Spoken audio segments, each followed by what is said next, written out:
Dear students, I am Akhtar Ali Mangi. I have completed my graduation in physics from University of Sindh Jamshoro. Today we will discuss chapter number 3 named motion. अज असां chapter number 3 motion start कंदासीं first year class मां chapter number 3 जंहिंजो नालो आहे motion. So first of all what is motion. Motion खे सम्झण खां पहिरियां असांखे सराउंडिंग जो कॉन्सेप्ट अचणु घुरिजे. So what does mean by surrounding. असांजे आस पास असांजे माहौल में जिते असां कंहिं बि ऑब्जेक्ट खे ऑब्ज़र्व करे रहिया आहियूं उन ऑब्जेक्ट जे आस पास जेके बि शयूं आहिनि सभु कुझु सराउंडिंग जो हिसो आहिनि. यानी जंहिं बि ऑब्जेक्ट जे मोशन खे असां डिस्क्राइब करे रहिया आहियूं उन ऑब्जेक्ट जे आस पास में जेके बि शयूं मौजूदु आहिनि सभु कुझु सराउंडिंग जो हिसो आहिनि. उहे उन ऑब्जेक्ट खां फिक्स्ड डिस्टेंस ते ऐं फिक्स्ड पोजीशन में डिस्क्राइब थियल आहिनि. सो दिस इज़ कॉल्ड सराउंडिंग. ठीकु आहे. मोशन खे डिफाइन कंदासीं असां. What is motion. This is a body. ही हिकिड़ो ऑब्जेक्ट आहे ऐं हिन ऑब्जेक्ट जी जेका सराउंडिंग या हिन कमरे में हिन क्लासरूम में जेके बि शयूं मौजूदु आहिनि सभु कुझु हिन ऑब्जेक्ट जी सराउंडिंग आहिनि. जीअं बोर्ड आहे, ज़मीन जो सरफेस आहे, फ्लोर आहे, पखो आहे, टेबल्स आहिनि, सभु कुझु हिन जे सराउंडिंग में अची वञे थो. ऐं हिन पेन जी जेका पोज़ीशन आहे फिक्स्ड आहे with respect to surrounding. Clear आहे बाबा. सो the body is said to be in the state of motion if it change its position with respect to surrounding. कोई भी ऑब्जेक्ट जॾहिं पंहिंजी पोजीशन चेंज करे सराउंडिंग जे लिहाज़ सां त असां चवंदासीं उहो ऑब्जेक्ट मोशन वारे कंडीशन में आहे. क्लियर आहे बाबा. The body is said to be in the state of motion if it change its position with respect to surrounding. यानी सराउंडिंग जे हवाले सां जेकॾहिं को ऑब्जेक्ट पंहिंजी पोजीशन चेंज करे थो त असां चवंदासीं हीअ ऑब्जेक्ट मोशन में आहे. If the body does not change its position with respect to surrounding then the body is said to be in the state of rest. यानी जेकॾहिं को ऑब्जेक्ट पंहिंजी सराउंडिंग चेंज नथो करे कंहिं फिक्स्ड पोजीशन ते उते ई फिक्स्ड आहे त असां चवंदासीं उहो ऑब्जेक्ट रेस्ट वारी कंडीशन में आहे. क्लियर आहे बाबा. हाणे मोशन खे डिफाइन करण जे लाइ असां डिफरेंट जेके आहिनि उहे सिचुएशन्स डिस्क्राइब कंदासीं. त कुझु ऑब्जेक्ट्स जेके आहिनि सराउंडिंग जे लिहाज़ सां कहिड़े कंडीशन में आहिनि. मिसाल तौर जेकॾहिं कार में कुझु माण्हू ट्रेवल कनि था. लेट सपोज़ हिकिड़ी कार आहे, उन कार जे अंदरि 3-4 पर्सन्स वेठा आहिनि जेके ट्रेवल कनि था. हाणे ऑब्ज़र्वर जेको आहे उहो डिफरेंट कंडीशन में डिफरेंट फ्रेम ऑफ रेफरेंस खां बीही करे उन ऑब्जेक्ट्स जे मोशन खे डिस्क्राइब करे सघे थो. जीअं मिसाल तौर कार जे अंदरि जेके पर्सन्स आहिनि उहे हिक ॿिए जे रेस्पेक्ट में जेकी कार जी सराउंडिंग आहे उहे पर्सन्स उहे ऑब्जेक्ट्स हिक ॿिए जे रेस्पेक्ट में रेस्ट वारी कंडीशन में हूंदा. मिसाल तौर जेकॾहिं कार जे अंदरि 3-4 माण्हू सफ़र कनि था त उहे 3-4 माण्हू पंहिंजे रेस्पेक्ट में पंहिंजी पोजीशन चेंज नथा कनि. यानी उहे कार में अंदरि मौजूदु माण्हू या उते जेके बि ऑब्जेक्ट्स आहिनि जेकॾहिं कार जे अंदरि पंहिंजे रेस्पेक्ट में पंहिंजे सराउंडिंग जे लिहाज़ सां पोजीशन चेंज न कनि त उहे उन पंहिंजे सराउंडिंग जे हिसाब सां रेस्ट वारी कंडीशन में आहिनि. पर जेकॾहिं कोई शख़्स ॿाहिरियों उन कार जे मोशन खे ऑब्ज़र्व कंदो त उन ॿाहिरें शख़्स खे कार बि मोशन में नज़र ईंदी ऐं कार जे अंदरि जेके बि ऑब्जेक्ट्स मौजूदु आहिनि उहे सभु कुझु मोशन में नज़र ईंदा. अहिड़े लिहाज़ खां जेकॾहिं कंहिं बि ऑब्जेक्ट जे मोशन खे तव्हां डिफाइन कयो था त तव्हां इहो ज़रूरु ॿुधायो त तव्हां उन ऑब्जेक्ट खे कंहिंजे रेस्पेक्ट में ऑब्ज़र्व करे रहिया आहियो. उन ऑब्जेक्ट खे कंहिंजे रेस्पेक्ट में ऑब्ज़र्व करे रहिया आहियो. जेकॾहिं असां हिते ॾिसूं त हिते कुझु ऑब्जेक्ट्स जेके आहिनि उहे रेस्ट वारी कंडीशन में आहिनि. उहे पंहिंजूं हालतूं चेंज नथियूं कनि. ठीकु आहे. कुझु शयूं आहिनि जेके पंहिंजूं हालतूं चेंज नथियूं कनि, पंहिंजी पोज़ीशन चेंज नथियूं कनि.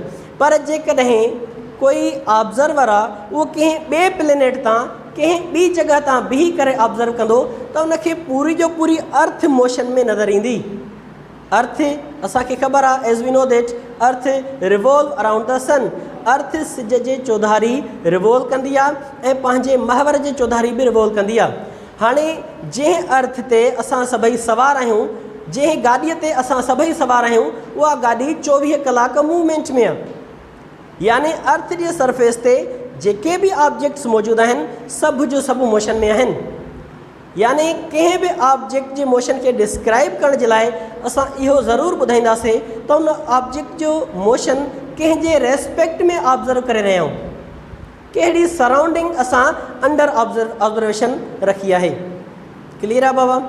सम्झ में अची वियो? Motion a body is said to be in motion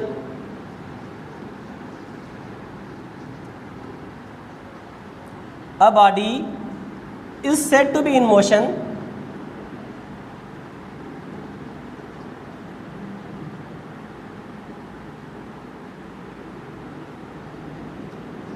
if it changes its position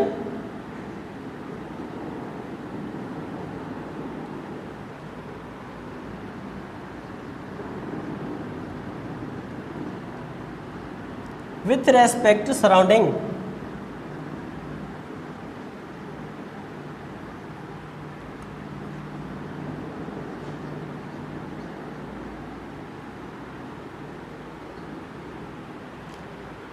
clear आहे बाबा? इहो चैप्टर जो इंट्रोडक्शन हुयो मोशन, जंहिंजे बारे में असां स्टडी कई। हिन चैप्टर जी पहिरीं टॉपिक आहे डिस्प्लेसमेंट। चैप्टर जे शुरूआत में पहिरीं टॉपिक आहे displacement. So now we discuss about the displacement. What is displacement?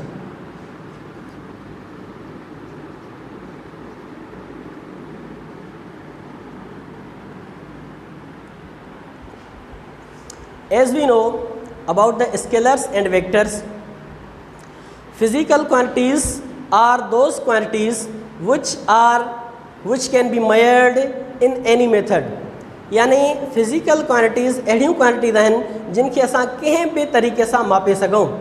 Physical quantities खे ॿिनि हिस्सनि में विरहायो वियो आहे। कुझु फिज़िकल क्वांटिटीज़ स्केलर्स आहिनि ऐं कुझु फिज़िकल क्वांटिटीज़ वेक्टर्स आहिनि। Those quantities which possessed only magnitude, they are scalar, and those quantities which possess magnitude as well as direction, that physical quantities are vectors. Displacement is a vector quantity. It is a vector quantity. So how displacement can be defined? The change in position of the object in any particular direction. कोई भी object पंहिंजी position change करे, length cover करे कंहिं particular direction में, तो असां चवंदासीं उन लेंथ खे डिस्प्लेसमेंट। क्लियर आहे बाबा? So displacement is change in position of any object in a particular direction. कोई भी ऑब्जेक्ट जॾहिं पंहिंजी पोजीशन चेंज करे कंहिं पर्टिकुलर डायरेक्शन में, इट मीन्स के length covered by body in particular direction is called displacement.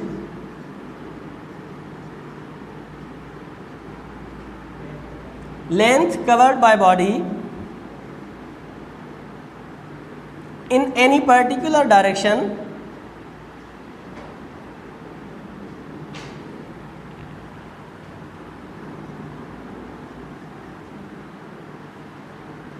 is called displacement.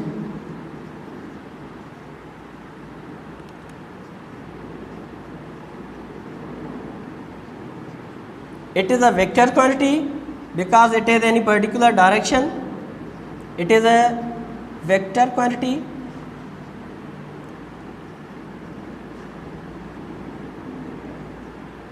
and its unit is meter.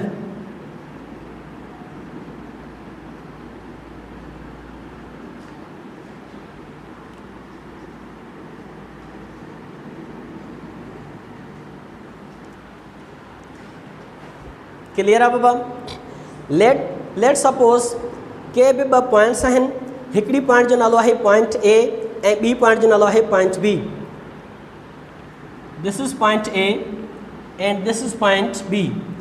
The object has to cover length from point A to point B. यानी object खे A point खां B point ताईं पहुचणो आहे।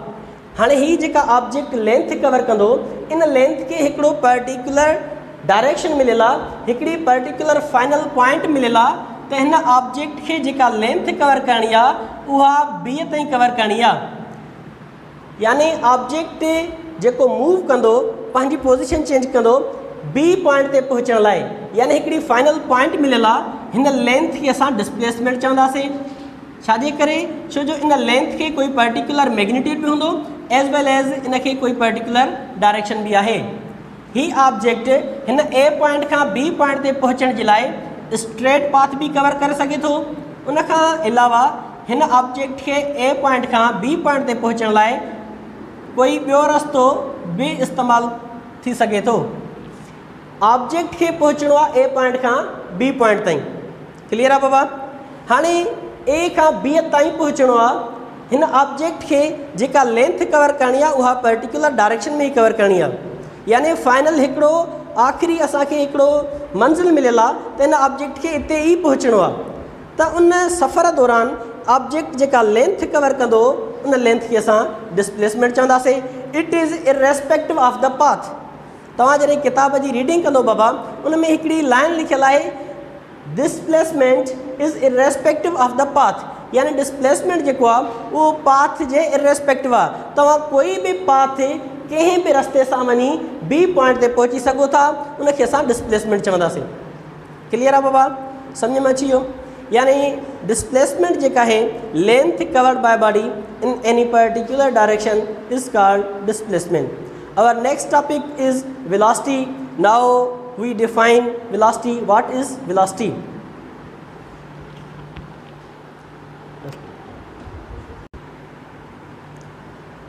Now we define velocity. What is velocity? The rate of change of displacement with respect to time is called velocity.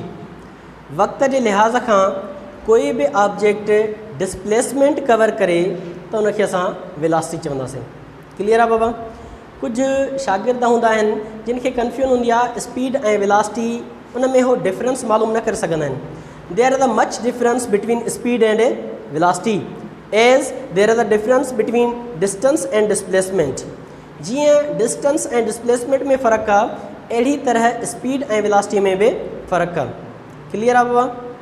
Distance is a scalar quantity, speed is a scalar quantity, displacement is a vector quantity and velocity is a vector quantity. Clear है? तमाम आसान तरीक़े सां असां speed ऐं velocity खे define कंदासीं। उन जे लाइ स्पीड ऐं वेलासिटी खे सम्झण जे लाइ हिकिड़ो एग्ज़ाम्पल सम्झणु तमामु लाज़मी आहे, तमामु आसान एग्ज़ाम्पल आहे। जेकॾहिं तव्हांखे मिसाल सम्झ में अची वियो त तव्हांखे डिस्टेंस ऐं डिस्प्लेसमेंट जे विच में फ़र्क़ु सम्झ में अची वेंदो ऐं स्पीड ऐं वेलासिटी जे विच में बि फ़र्क़ु सम्झ में अची वेंदो। तव्हांजा कॉन्सेप्ट्स जेके आहिनि उहे क्लियर थी वेंदा। क्लियर आहे बाबा? लेट सपोज़ हिकिड़ो तमामु वॾो ग्राउंड आहे, उन ग्राउंड ते तव्हां कार में वेठा आहियो। कोई तव्हांखे इंस्ट्रक्शन ॾिए थो मूव 5 किलोमीटर्स ओनली, यानी तव्हांखे मूव करिणो आहे सिर्फ़ु 5 किलोमीटर। मूव 5 किलोमीटर्स सिर्फ़ु असांखे मैग्नीट्यूड मिलियल आहे। We have given only magnitude move 5 kilometres. You are free to move. तव्हां उन ग्राउंड ते काॾे बि मूव करे सघो था, कोई पर्टिकुलर डायरेक्शन न मिलियल आहे, सिर्फ़ु असांखे इहो चयलु आहे move 5 kilometres. You are free to move. तव्हां 5 किलोमीटर्स लेंथ कहिड़े बि डायरेक्शन में कवर करे सघो था। यानी तव्हांखे जेके इंस्ट्रक्शन्स मिलियल आहिनि उन्हनि में सिर्फ़ु ऐं सिर्फ़ु मैग्नीट्यूड मिलियल आहे। इन जे करे तव्हां जेके 5 किलोमीटर्स लेंथ कवर कंदव उन लेंथ जो नालो डिस्टेंस आहे। उन लेंथ जो नालो छा आहे बाबा? डिस्टेंस।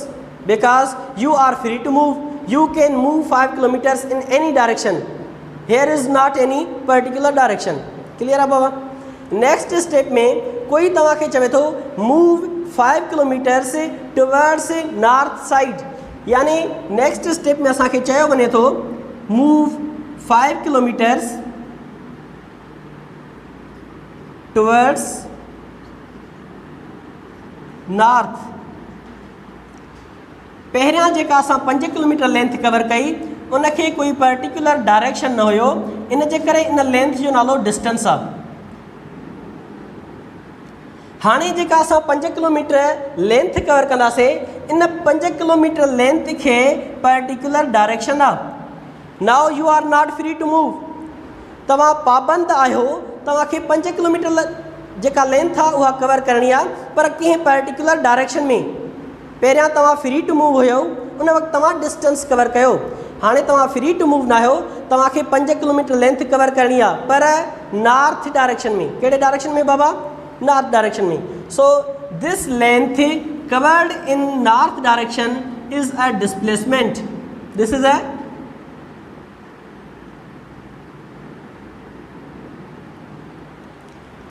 डिस्टेंस ऐं डिस्प्लेसमेंट ॿिन्ही जो मतिलबु आहे मुफ़ासिलो, ॿिन्ही जो यूनिट बि सेम आहे मीटर, पर फ़र्क़ु इहो आहे त डिस्टेंस हिकु अहिड़ी लेंथ जो नालो आहे जंहिं लेंथ खे कोई पर्टिकुलर डायरेक्शन नाहे, ऐं डिस्प्लेसमेंट हिकिड़ी अहिड़ी लेंथ जो नालो आहे जंहिं लेंथ खे कोई पर्टिकुलर डायरेक्शन आहे। क्लियर आहे बाबा?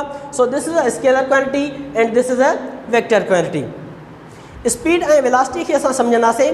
स्पीड ऐं velocity change in distance with respect to time is called speed. यानी वक़्त जे हिसाब सां तव्हांजे डिस्टेंस में तब्दीली जेका अचे उहा स्पीड आहे। कोई ऑब्जेक्ट आहे जेको लेंथ कवर करे थो, जीअं मां तव्हांखे मिसाल ॾिनुमि, तव्हां कार ड्राइव कयो था, उन वक़्तु तव्हां जेका लेंथ कवर कई, नॉट एनी पर्टिकुलर डायरेक्शन, उन वक़्तु तव्हांजे गाॾीअ में जेका रफ़्तार हुई, जॾहिं तव्हां कार ड्राइव कयो पिया डिस्टेंस कवर करण जे लाइ, उन वक़्तु तव्हांजे गाॾीअ में जेका रफ़्तार हुई, उन रफ़्तार जो नालो आहे स्पीड। क्लियर आहे बाबा? हाणे असां वटि 2 लेंथ्स आहिनि। ग्राउंड ते कार तव्हां ड्राइव कई, 2 लेंथ्स कवर कयूं। हिकिड़ी लेंथ खे कोई पर्टिकुलर डायरेक्शन नाहे, उन लेंथ जो नालो आहे डिस्टेंस, ऐं ॿी लेंथ खे कोई पर्टिकुलर डायरेक्शन आहे, उन लेंथ जो नालो आहे डिस्प्लेसमेंट। हाणे जंहिं वक़्तु तव्हांजी गाॾी डिस्टेंस कवर करे रही हुई, उन वक़्तु तव्हांजे गाॾीअ में जेका रफ़्तार आहे उहा स्पीड आहे, ऐं जंहिं वक़्तु तव्हांजी गाॾी डिस्प्लेसमेंट ते हली रही हुई, डिस्प्लेसमेंट कवर करे रही हुई, उन वक़्तु तव्हांजे गाॾीअ में जेका रफ़्तार आहे उहा वेलासिटी आहे। So speed is a scalar quantity because the rate of change of distance with respect to time is called speed, and the rate of change of displacement with respect to time is called velocity. Clear आहे बाबा? सम्झ में अची वई ॻाल्हि? यानी जॾहिं कोई object displacement cover कंदो वक़्त जे हिसाब सां, त उन ऑब्जेक्ट जे अंदरि वेलासिटी हूंदी। क्लियर आहे?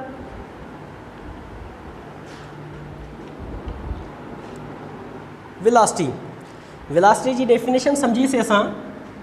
The time rate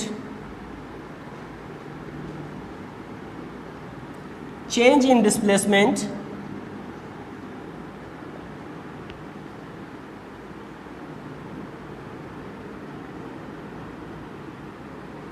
is called velocity.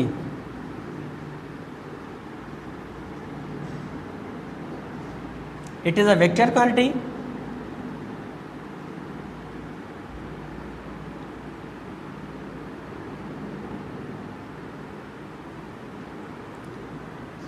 It can be represented as velocity is the rate of change of displacement with respect to time is called velocity.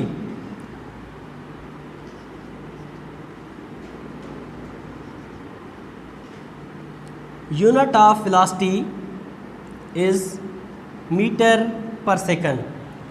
Displacement जो unit है meter and time जो unit है second. So the unit of velocity will be meter per second. Clear है बाबा? खे समझण जे लाइ तव्हांजी किताब में एक फिगर ठहियल आहे। कंहिं बि टॉपिक खे समझण जे लाइ सब खां पहिरियां इहो ज़रूरी हूंदो आहे त उन टॉपिक जी फिगर असांखे सम्झ में अचे। जेकॾहिं तव्हांखे फिगर सम्झ में अची वई त तव्हांजो टॉपिक जो कॉन्सेप्ट क्लियर थी वेंदो। क्लियर आहे बाबा? ॿ पॉइंट्स मिलियल आहिनि, हिकिड़ी ए पॉइंट आहे ऐं हीअ ॿी हिकु बी पॉइंट आहे। कोई ऑब्जेक्ट आहे जेको ट्रेवल करे थो from A point to B point. It means के ही ऑब्जेक्ट डिस्प्लेसमेंट कवर थो करे। छा कवर करे थो बाबा? डिस्प्लेसमेंट। ठीकु आहे। उन वक़्तु हिन जॻह ते ओ पॉइंट ते हिकिड़ो ऑब्ज़र्वर बीठो आहे जेको इन कार जे मोशन के ऑब्ज़र्व करे थो। यानी हिन ऑब्ज़र्वर ॾिठो त जॾहिं टाइम 0 हुयो, इनिशियली पहिरें साइट में ॾिठई त हिकिड़ी गाॾी कार जेका आहे उहा ट्रेवल करे थी from A point to B point. Initially हिन ऑब्ज़र्वर जॾहिं ऑब्ज़र्व कयो त हिन पॉइंट ते जॾहिं ऑब्जेक्ट हुयो, उन वक़्तु इन जी पोज़ीशन खे डिटरमाइन करण जे लाइ असां पोज़ीशन वेक्टर इस्तेमालु कंदा आहियूं, जंहिंखे आर सां ज़ाहिर कबो आहे। उन खां पोइ हीअ इनिशियल पॉइंट ही जॾहिं ऑब्जेक्ट हिन पॉइंट खां पोइ हिन पॉइंट ते पहुतो त हिन ऑब्ज़र्व डिटरमाइन कयो हिन जी पोज़ीशन, हिन खे R1 सां ज़ाहिर कंदासीं असां, ऐं हिन पॉइंट ते हिन जी पोज़ीशन खे R2 सां डिटरमाइन कंदासीं। यानी हिन ऑब्जेक्ट जेका लेंथ कवर कई आहे उहा from this point to this point, हिन पॉइंट खां वठी हिन पॉइंट ताईं हीअ लेंथ कवर कई आहे। क्लियर आहे बाबा? सो चेंज इन लेंथ कीअं मालूम कंदासीं असां? Change in R is equal to R2 minus R1। Final में असां इनिशियल कट कंदासीं त असांखे चेंज इन R मिली वेंदी। जॾहिं हिन ऑब्ज़र्वर ॾिठो त हिन पॉइंट ते ही ऑब्जेक्ट पहुतो आहे, उन वक़्तु टाइम जेको इनिशियल टाइम हुयो उनखे T1 चवंदासीं, ऐं हिन वक़्तु जेको टाइम हुयो फाइनल उनखे T2 असां डिटरमाइन कंदासीं। So change in time is equal to T2 minus T1। This equation will becomes velocity is equal to change in R upon change in time is equal to R2 minus R1 upon T2 minus T1। Clear आहे बाबा? Velocity जो concept clear थी वियो आहे असांजो। उन खां पोइ velocity जा कुझु फॉर्म्स आहिनि: variable velocity, uniform velocity, instantaneous velocity. इन्हनि खे असांखे डिटेल में डिस्कस करिणो आहे। अॼु जे लाइ एसि ताईं काफ़ी आहे। इंशाअल्लाह सुभाणे इनखे असां कंटिन्यू कंदासीं। बक़ाया जेके बि टॉपिक्स आहिनि इंशाअल्लाह असां सुभाणे उहे कवर करे वठंदासीं। ठीकु आहे बाबा?